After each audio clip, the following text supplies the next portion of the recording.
السلام علیکم محترم حاجی میرزا. ما یک گروه مخلصان شما که در شهر دوشنبه استقامت میکنیم و در بازار کاروان و تجارت مشغولیم.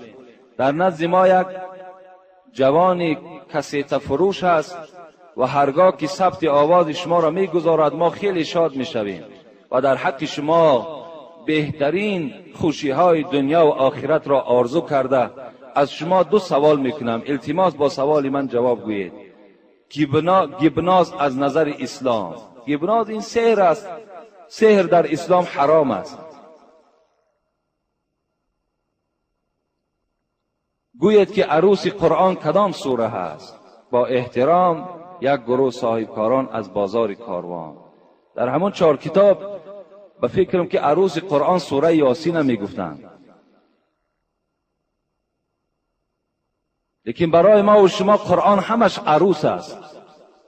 برای ما و شما همه سوره های قرآن عروس هستند.